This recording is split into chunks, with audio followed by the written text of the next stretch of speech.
I want you to think about what you feel when you get dressed up, or you put on a tux, or you put on a nice suit and you go to an event. And I want you to think about how that feels. I want you to think about how powerful you feel, how successful you feel, even if you're not.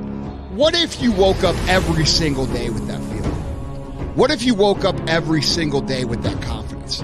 What if you woke up every single day feeling like the baddest motherfucker in the room, and you walked around with that everywhere you went? How different would your life be? How different would your relationships be? How different would your career be? But how do we translate that into day-to-day life? Because even people who wear suits know that if you wear a suit every day, it loses its luster. If you wear a tux every day, they call you a waiter.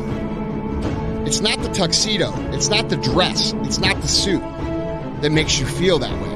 It's the pride and your attention to detail.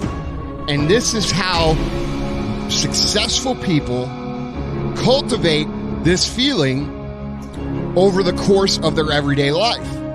You have to understand that you feeling that way is a direct reflection of how you're living up to the standards that you know in your heart you hold for yourself. If you miss a workout, if you miss meals, if you do a half-ass job at your work, if you do a half-ass job at home, guess what? You are not going to have that crazy feeling of superpower. Here's the good news. It's very easy to cultivate this.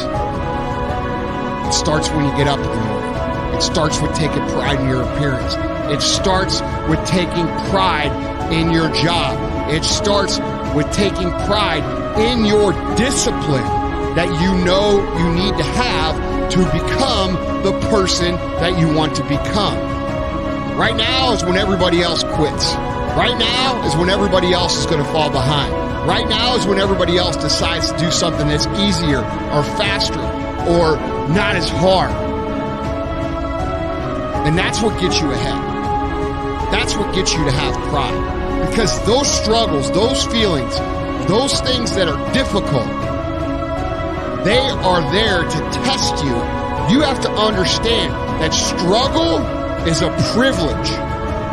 Hardship is a privilege. You have to take pride in not quitting when other people are going to quit.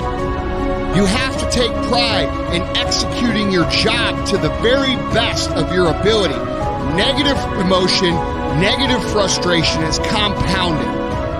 If you can't figure out how to create a good situation out of a situation where you're having difficulty, you are in for a long ass kicking. Your whole life is going to be a fucking train wreck. We talk about how the competition is the greatest at the bottom of the pyramid. The reason the competition is the greatest at the bottom of the pyramid is because it's easy. As you not just enduring your struggles and enduring your frustration, but turning them into a privilege, knowing that they're teaching you a lesson, knowing that other people who aren't as gritty and tough as you are quitting while you're sitting there suffering. Suffering is a fucking privilege.